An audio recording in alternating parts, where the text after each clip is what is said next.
Hi, everyone. Welcome to the Eating at a Meeting podcast. I am your host, Tracy Stuckrath, founder of Thrive Meetings and Events and this podcast.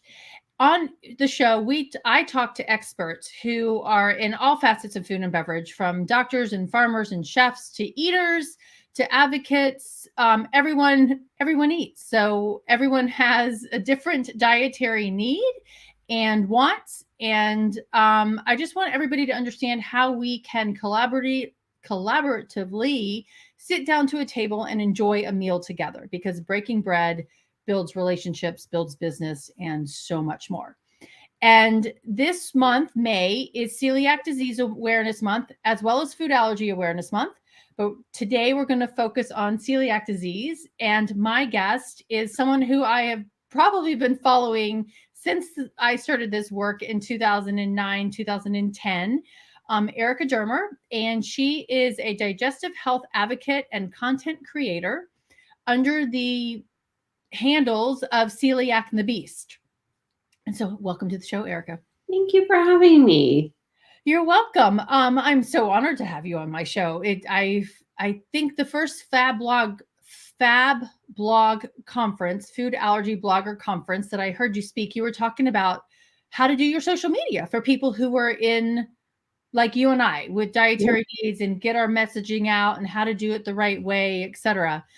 But we're not going to talk about social media today so much. I want to talk about your journey and, how you came to know that you had celiac disease and what that journey has been like. And one thing that I want to point out to people that I found a study is that the age for average diagnosis is 45. And that's mind-blowing. Yeah. And that there are 1 in every 133 people have celiac disease. Yeah, if not more. Yeah. Yeah, exactly. So tell us a little bit how you got where you... Yeah, so I was diagnosed at 25. And, sometimes it's like an average of like 7 years to diagnosis for most people, because celiac disease is often the great imitator. There's so many other diseases that it imitates, and other diseases imitate celiac disease. It's just like there's over like 300 symptoms really when you break it down, and it imitates so many different things that, you go through this process with GIs. And oftentimes, if you're not the standard, like malnourished idea of what they think celiac presents as, which is not true, but if they're an old school doctor and they think that you're presented with like a bloated belly, like the kids on the Sally Struthers commercials, right, that are malnourished from the 90s, that's what they think celiac disease presents as. Typically does not present that way, especially in adults. So a lot of people go through this like 7-year struggle of trying to get diagnosed. For me, it was pretty similar. A shortened time period, a couple of years. I got sick one night. I never got better. I think I had like a rotavirus, like a stomach bug, and that can be a trigger for setting off your body for celiac disease, along with pregnancy or surgery or an illness or a car accident. Just anything crazy can set your body off. And then I was sick, went to the GI. They thought it was a million different things. I was on a million different medications that some are black boxed by the FDA, but I took them anyway. They were thinking about giving me a gastric pacemaker.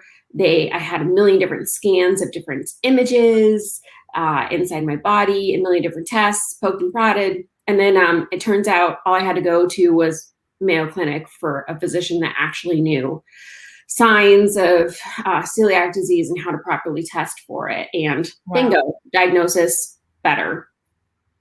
Wow, that's amazing. And it's just mind-boggling that it takes so many tests and so many years to get diagnosed. But let's go over what celiac is as well. And before we got on the show, I was telling you how I diagnose or how I describe what celiac is, and it affects people. And it's this shag rug. That's the inside of your intestines. And that's what it looks like when you eat gluten, right? Yeah. So it's a genetic autoimmune disease, predisposed to it from parents, right? So if you have parents or first degree relative, you're more apt to have it. You're more apt to have celiac if you have another autoimmune disease, because they tend to be just friends forever, and they tend to be groups. So what happens is your body can't absorb nutrients because the villi of your small intestine are blunted. They're supposed to be long and beautiful, like strands of hair, and like a shag carpet to or like whatever, fingers, right? So they're supposed to absorb all these nutrients. And then as celiac happens, your body is actually attacking itself because it thinks of gluten as an invader, which it's not. Normal people can eat gluten and be fine, but with celiac disease, it actually blunts your villi to turn into this. And then you can't absorb nutrients, so you're nutritionally deficient, which ends up in a host of different issues. And that's why there's over 300 symptoms. When you are, deficient, you can't absorb anything in your body. Not only will you have malnutrition, but because you're deficient in all these things, you'll get osteoporosis at a young age. I had osteopenia in my bones at 25. Like, that's not supposed to happen. I was deficient in all major vitamins. I was like 115 pounds sopping wet. And, when you eat a gluten-free diet, then your villi can get happy and start absorbing things again. And then I just love this little thing. And then you're happy. So then your villi can absorb nutrients. A lot of people gain weight on a gluten-free diet, which is why it's not a diet. It's a medically necessary diet. So people start to absorb everything in your villi again, and your body has nothing to attack. So it's happy. You gain weight, you get some nutrients back in your life, you cut down your risk for osteoporosis, you cut down your risk for other autoimmune diseases. I have like carpeting from this thing coming off, sorry. But yeah, so it's your body is happy once again, and it's the only autoimmune disease that we know the trigger and we know the cure, which is a diet. And it's not necessarily a cure. You're going to have celiac for the rest of your life, but you can manage it on a All right, I lost you.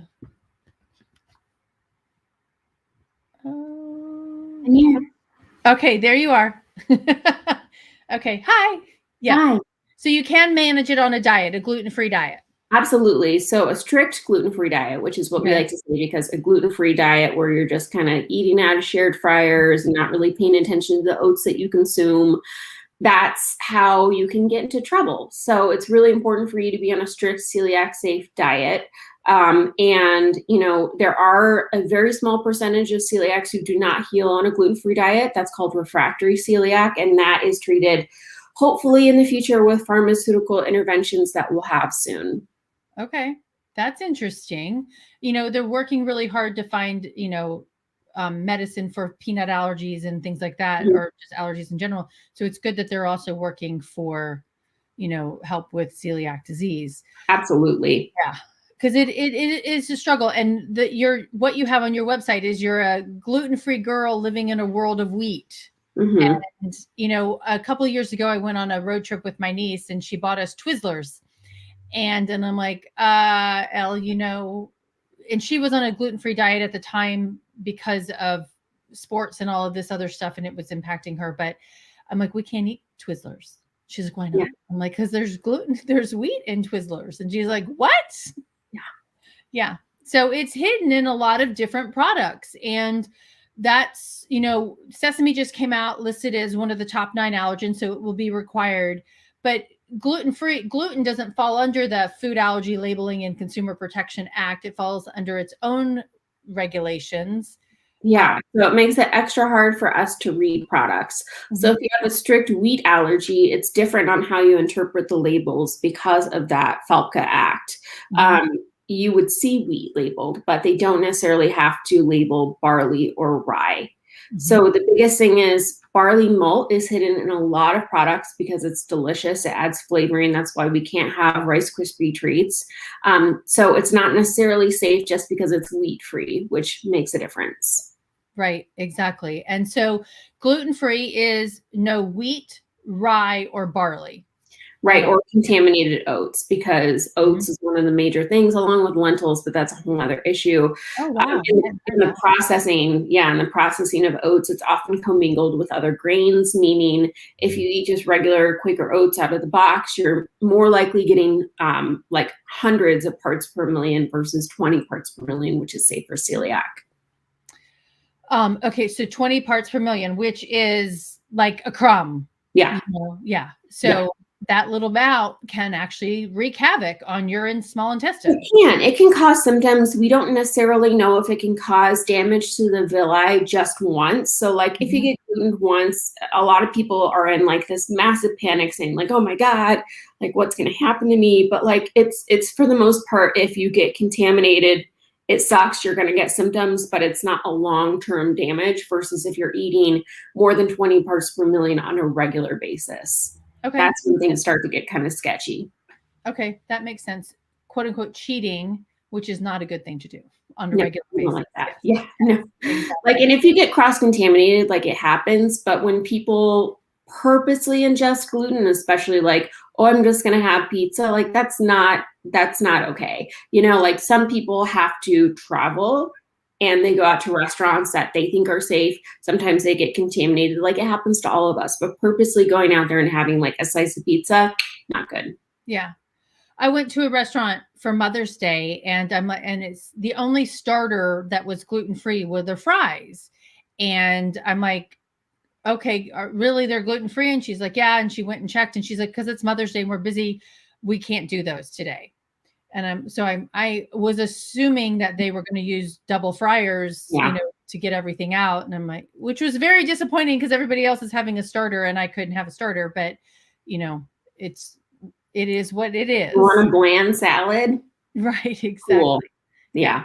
Take the cheese off, take the croutons off, and you have iceberg lettuce or romaine. Yeah. Okay, so I was listening to your conversation with our friend Margaret Clegg about traveling, and you do a lot of traveling for your job as well as for media for Celiac and the Beast, and the it's challenging traveling, and attending conferences. So talk to me about and tell everybody about, what is a good experience for you when you're going to a conference? Have you had one? Yeah. I mean, the only good experience I had at a conference are the conferences that I planned, where I've met with the chefs in advance and I've met with the catering team and I've met with the hotel. And that's really sad because that can't happen all the time. I've had more horror stories than not, only because I travel so often. I'm not saying that like every time you go, it's going to be a nightmare, but sadly, the travel industry has not caught up with the rest of the restaurant industry, and they use a lot of old school catering methods that are just not safe for us. And their labeling isn't standard practices, and sometimes it can be a nightmare. And I've had many conferences that I've flown out and I've had to eat at the same restaurant for every single meal because the conference hotel staff didn't know anything. That was in New Orleans. It was a nightmare. They were only able to give me steamed vegetables for the entire conference, and that's not really nutritionally sound, even for a vegan. So it's oftentimes a nightmare, and sadly, when you get a chance to actually talk to the staff and talk to the chefs, they get it. But I don't understand why that isn't happening on a regular basis to make people like you and me able to go to a conference and feel like we can have similar food. I'm not asking for the same exact food, but like similar food, or at least the same nutritional value as the food served to everyone else. Well, and I like the fact that you put nutritional value, because it is. I mean, I know of people that have been given a plate of carrots for their vegan or their vegetarian dish, main entree, and same thing with people with gluten-free, or people who are gluten-free automatically get the vegan dish, and it's vegan, gluten-free, it's dairy-free, it's all of these things, everybody gets that one dish, which is fine. But there's a lot of people also who are gluten-free that aren't vegan. Yeah. And oftentimes you're absolutely right.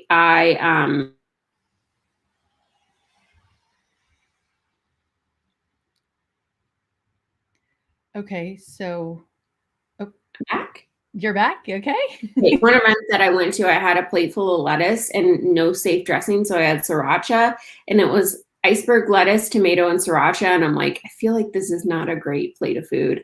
No. And then other places I'm only able to have fruit, or like oftentimes I'm only able to have a salad. And then I like go to the dressing and there's like croutons floating in it from like idiots that were just dipping and not even paying attention. So like they didn't contaminate the dressing, but like another person at the event did. So I'm like, great, another dry plate of lettuce. And I'm so tired of having that. There's so many conferences that they don't even think about having like several main portions being gluten-free, like have a gluten-free chicken, a gluten-free fish. Like it's not that hard to do. And that's what I don't get is it's not that hard to do. Like I'm literally just asking for gluten-free. You can make a gluten-free piece of salmon. It's pretty easy. So they mix it up, and then they're like, and then it's all vegan, and I'm like, but I'm not vegan. Like I still want a piece of meat or some sort of protein. Like they don't even offer a protein. It's just vegetable. Right. So you're often lacking this like whole idea of like, I just want a varied diet that's safe for me at a conference, and to just have an option. Again, Louisiana, I was only offered steamed vegetables. That's not really a complete protein. So I had to go to like the closest restaurant was, I think, like a Ruth Chris. And I was like getting a shrimp cocktail and a baked potato. And I'm like, well, I already have my vegetables, so I guess I'm going to get a starch and a protein. And I'm like, this is silly that I'm shelling out like $50 for this shrimp cocktail, right? Every night at a fancy restaurant. But it was the only restaurant within the vicinity that was able to serve me. And like when the hotel staff doesn't get it, like that's a problem. Right. And that's very true, because you also have to think about, you know, what is in that vicinity, especially if the conference is at a hotel that doesn't have a restaurant in it. Mm-hmm. It just has the meeting, you know, the culinary team for the conference side. But, you know, there are hotels that are out in the middle of nowhere. Yeah. And, you know, and that's when you and I pack an entire extra suitcase of food to bring with us, right? Yeah, and even then, it's just sad. Like, there's so many places where I just have like a beef stick and a protein shake. And like, that's not really how I want to live for like 4 days, especially if I'm there for like 7 days. Thankfully, the times that I've been sent on assignment for like a long time have been like Austin. So it's super easy to eat anywhere, really great, or Denver. So for me, like, that's great because I know all the great places I can go to. The hotels are really better at it. But like when you go to a place like Atlanta, Georgia, it's good sometimes. But then when you go outside of Atlanta, you don't know what you're going to get. And then Louisiana, just forget about it. Like I can't go back to that place because that's just not going to happen. Wow. Yeah. Everything's in a brew, which I guess is like, that's great for Louisiana if you want authentic stuff, but like, I can't eat it. Right. Yeah. And you can go, because I'm actually going to New Orleans in a couple of next month, but it's like, you have to eat at specific places that, you know, that you're not going to get New Orleans style food because it is always made with a roux that I could eat at a crab boil and that's it. But like, I also don't want a crab boil for like breakfast, lunch, and dinner. That's super weird. Exactly. Okay, so if you were going to a conference, what would you like to see from a meeting, or, you know, the communication methods, you know, things like that? Like my light just died. Now I'm only lit from one side to get this new version of me. The joys of a home office, right? Like you're like, okay, when are my lights going to go out? This is fun. And you actually have to put makeup on, which is shocking. But what I want from a meeting is like proper labeling. And that's so sad that doesn't happen. Like if you're going to have a gluten-free item, then have it truly be gluten-free. For one, bacon, that's the number one thing. I always tell people about it. There's an old catering trick where you put bread underneath the bacon to absorb the fat, and same with like sausages or any other meat products, usually for like a breakfast buffet. And it's a mess because it's touching the bread, so it's not gluten-free. So I can't tell you how many meeting planners I've had to tell, or catering staff, that I'm like, this isn't gluten-free anymore, you have to remove this. And I stand there and anyone who comes by, I'm like, you're celiac? Okay, don't eat the bacon. They're like, why? I already ate it. And I'm like, seriously? So that's big. If you're gonna like label it, make sure it follows a standard gluten-free labeling. You don't have to be 20 parts per million, although I'd love everyone to test, but like if you're gonna label it gluten-free, make sure you're at least avoiding cross contact. That's the biggest thing, is like, just think about it. Like, if we're going to label it, just think about it. Or they label things gluten friendly, and you're I was like, just going to ask you that. Yep. is it friendly to gluten or friendly to people who are gluten free? Like, I don't even understand what this label is that you just made up. So there's just like a lot of issues. And if you think something's not going to be safe, then tell me, but also allow me to use my own judgment. Like, don't say it's not safe just because you don't know. If I ask you, like, was the sausage prepared in its own pan, like just using oil? And they're like, yeah, but I don't know. And I'm like, I know, so it's safe for me. Like, I just want someone to know, and like, they don't know. And I don't know how many managers I have to ask, like, how is this cooked, before someone can give me an answer. And I'm like, how do you not know? Like, this is your job to manage the staff and how it's cooked in the back of the house. Like, if there's no communication between the back of the house and the front of the house, we're all screwed. Like, we shouldn't be eating that food, period. Like, it's just, how do you not know the ingredients that you have, or the products that you use, or how you cook it? Like, that's the biggest thing. And so a good example would be like, when things are properly labeled, when I have a nutritionally similar item available to me, chicken for salmon or whatever, like some sort of protein, some sort of carbohydrate. I don't even need desserts. Like, if you're offering desserts, like, that's great if you have one, but like, just don't make me eat steamed vegetables or like a dry plate of lettuce every time. Right. Totally agree. Now, on labeling, would you want, like, so let's say the first 3 ingredients are gluten-free. So we've noted them that they're gluten-free. And then the 4th one is not gluten-free. Do you want it to say contains gluten? Yeah, I mean, I would love to. I think I don't need an entire meeting catered to me. So gluten-free is enough for me, whatever. I think that the biggest thing is, like, someone's going to ask. So just have someone understand. Like, if I'm like, hey, are these potatoes made gluten-free? I want someone to just be able to tell me. Right. That's all I want. It's just like, just know your ingredients. Or like, if I ask what brand of sausage this is, if it's not labeled, and I'm like, what brand of sausage do you use? Because I know all the brands of sausages, and I'll know if they're gluten-free or not. Just tell me. Like, it's not that hard, Okay, so speaking of products, and somewhere, I think it was on your website, you're like, I don't cook a lot, so I utilize a lot of, different products that must be labeled a variety of different ways. So do you have some that you love to eat that would be great to be served at a meeting? And some challenge of that is that it may be in the grocery store, but it may not be available food service wise. Yeah. And thankfully now in 2021, or we're still living in 2019, because really nothing's been updated since then, but food service for gluten-free is so easy. Like, there's so many great brands that are available for food service. Like, that shouldn't be a barrier to you. Your barrier is a safe cooking space in the back of the house, right? Like, there's a million gluten-free pancake mixes that are available to food service. I know this for a fact. But if you don't have a clean cooking space, then you might as well not buy gluten-free pancake or waffle mix. Right.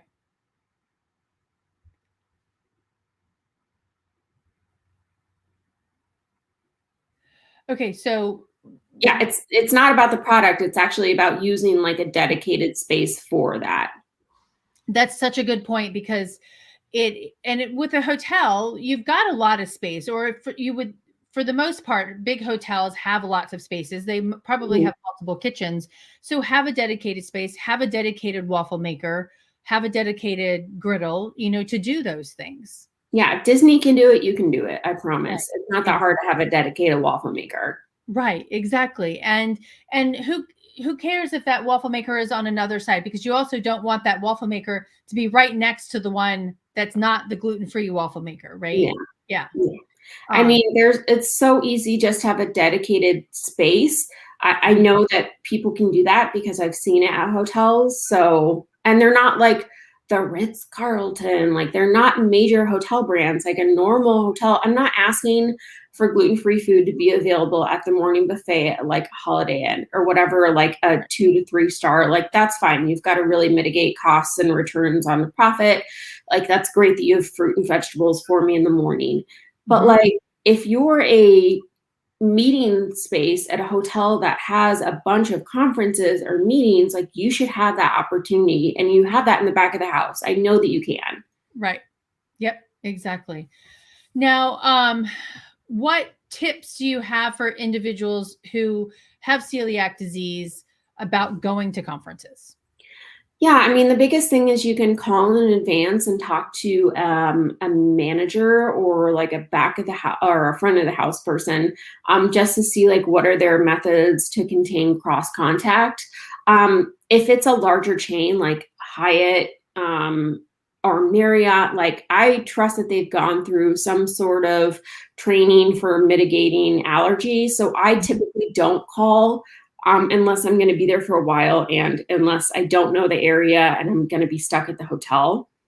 But Right. you can always call if it makes you feel better. If this is a new conference you've never been to and you don't know if they're going to offer gluten-free food, you can always call and just say, hey, I'm coming up for this conference. I'd like to talk to, the catering manager to see if there's going to be any safe options, like so I know what to bring, or if I can help you, better understand or better plan meals. Yep. It's okay to ask. It's okay to call every time. Like you're not being a bother. Their job is service and your job is to be a good customer. And it's better to go on the front end and ask a lot of questions than be upset and leave a bad review afterwards. Well, and I love that because making that call in advance, even telling the meeting planner, if there's food and beverage served with your conference that your registration fee covers, then you definitely need to let the meeting planner know. Absolutely. You need to be your own advocate because we don't know to feed you gluten-free if you don't tell us. And thankfully, like most of the meetings that I've been to in the past few years, 2009, 2018, 2017, they've all had, do you have a dietary restriction? Right. On the sign up for the event. So, if I go for my job and I'm a vendor, like they don't know. And because I don't follow the same sign up procedures as a actual attendee. But as an attendee, I can thankfully tell them my dietary restrictions. And if I think it's going to be a problem, I know who exactly to reach out to. It's very different when you travel for work and you're stuck at conferences that like you have to be a vendor. They don't treat you the same. You don't get to tell them the same thing. You often don't get to eat the same meals as attendees. So that's a whole nother issue. You have to like mitigate, traveling to the surrounding area and seeing if there's a safe place for you to eat within the general vicinity. That's a really good point because I've worked conferences, planned conferences that the exhibitors are not invited to. It's just for attendees, sponsored by a sponsor, a company. I like that different angle of that. So thank you for pointing that out because That sucks, honestly, because as an attendee, I feel like I have way more like, hey, I paid for this ticket and I would like to see, similar food items given to me. As an exhibitor, I'm like, yeah, I paid you a ton of money, but like, you don't owe me food. You just owe me this 10 by 10 exhibit space. And too many times, like I've had a lot of people who are like, yeah, I travel for work and I don't get the same like treatment as I do if I were like a paid attendee for the blogging conference. So I think it's very different traveling for work versus like traveling as an attendee of a conference, which you have a lot more sway with the exhibitor or with the meeting planner. Right. Oh yeah, I really love that. Completely different perspective because when we planners, do have two different thought processes about each side of that equation of the planning process. And then, but that also includes your audiovisual teams and their decor teams. And your volunteers, if you're feeding them, you need to be asking them, if you're going to be feeding them, you need to be asking them, but you also need to be considering the fact of what is available to eat if you're not feeding them. Absolutely. Yeah, because it is your events are planning a holistic event and it's not just attendees. So I just eat out of my backpack for the most time and that's really terrible, but it is really terrible. And going through, going through exhibits, right? And it's going to change a lot because of COVID, what we're allowed to do on exhibit floors, especially with food and beverage service and things like that. But I really think exhibitors, I know most of the shows that you go, probably like Natural Products Expo and Fancy Food Show and all of that, or especially, probably have things labeled on their buffets or their tables because they're serving specific kinds of food. Yeah, you would think. Mm-hmm. Sadly, I mean, fancy food that's happening right now. And I'm like, Oh, man, yes. I'm struggling to find proper labels for a lot of things. And I'm not sampling, I'm online because it's a Right. virtual one. But even then, like fancy foods has a different target audience. And so specialty diet consumers, like fancy food show, is very much not in tune to the allergy universe, and they never have been, because they're definitely a different crowd versus natural products is more like, yeah, we will tell you for GMO free and gluten free and dairy free and vegan and certified organic, and like they know the labels. And it just so happens the natural industry, they just get labeling, they understand certifications, they get it.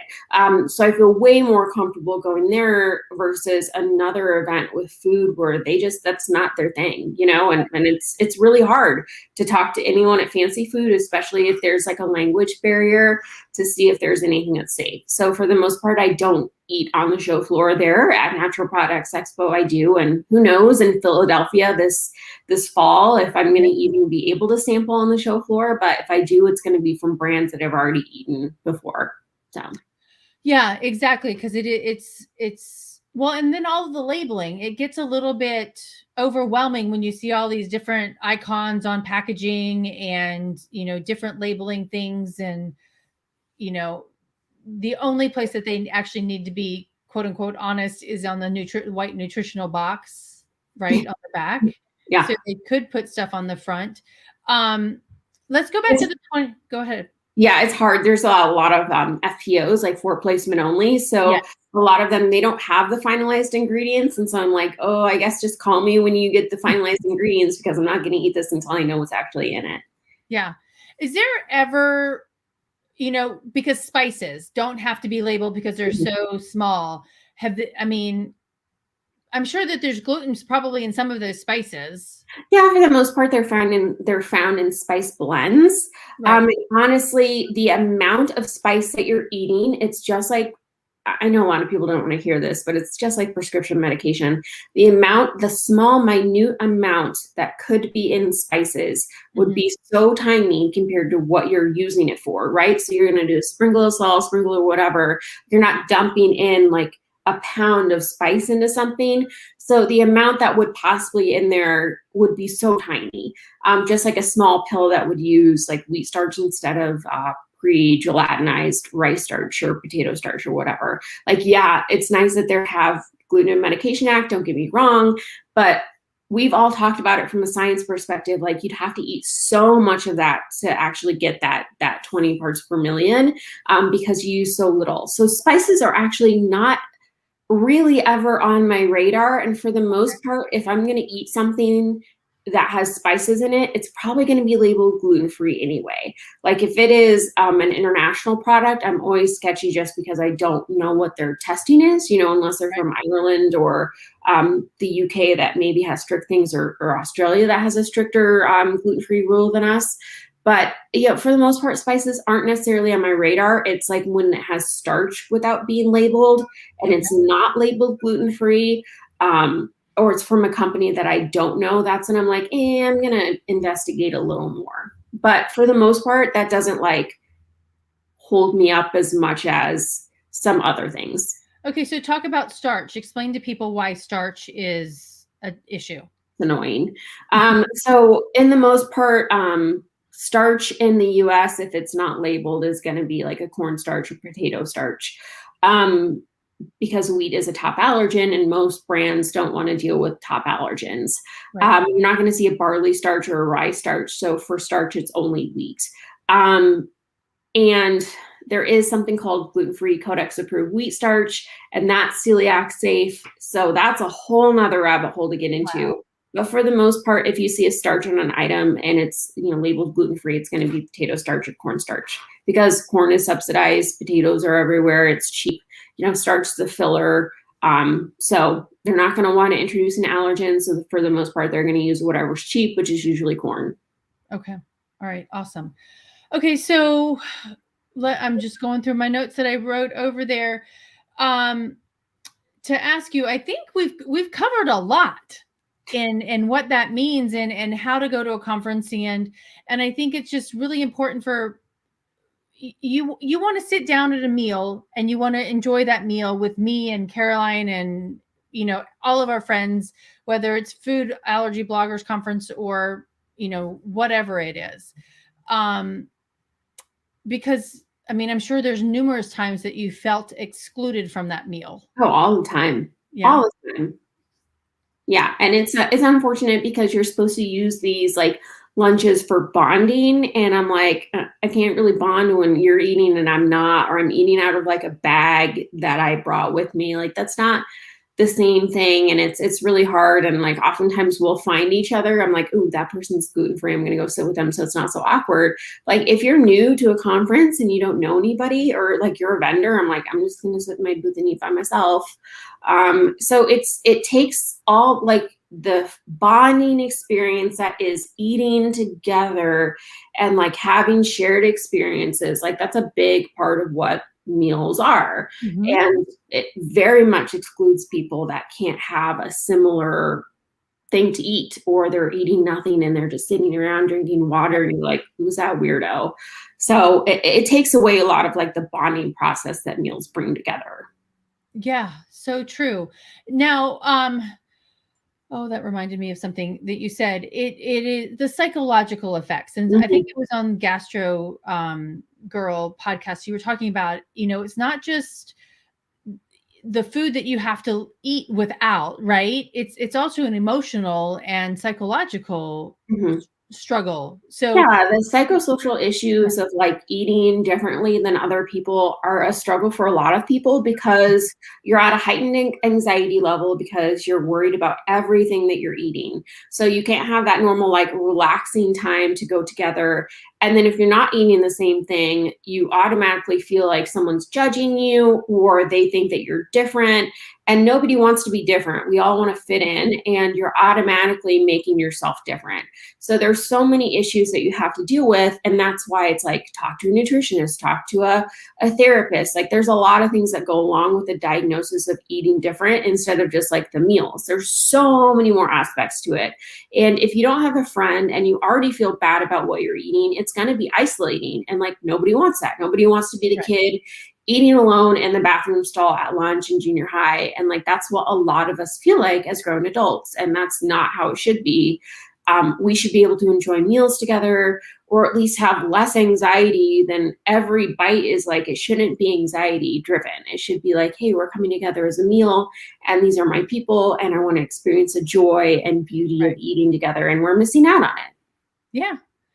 Oh, and you don't think about it unless you have it. And I tell people it's not like something you go to the store and buy and then you don't like it and you're going to go to the store and return it, right? You're living with this day in and day out, and it is a medical need. It is not a, hey, I'm trying the Atkins diet or whatever this month. Yeah. So keto people that complain about like not being able to eat with them, I'm like, whatever, shut up. I hate you. I hate keto people that are like, I'm keto. And I'm like, great, cool. I don't care. Like try being gluten-free for the rest of your life. Exactly. Yeah. It's not a diet. It's a medical need. And I think that we've done a disservice to our universe, not labeling the gluten-free diet as a medical diet. Like we don't think about diabetes the same way we think about gluten-free food or insulin for diabetes, right? Like we don't think about that. It's just so silly that like it has now become this like, oh, they eat different. What's up with that? It's a total disservice to our disease. And like, this is what we need to survive. And we're being judged for it. And it's silly. Right. Yeah, it's totally silly. And granted, there are people who are eating gluten-free because of they're just trying something. But there's other medical needs that need a gluten-free diet. And I don't want to, people that have a wheat allergy or people that really do have a severe gluten intolerance or have a FODMAP issue, whatever the issue is that we think is related to the protein.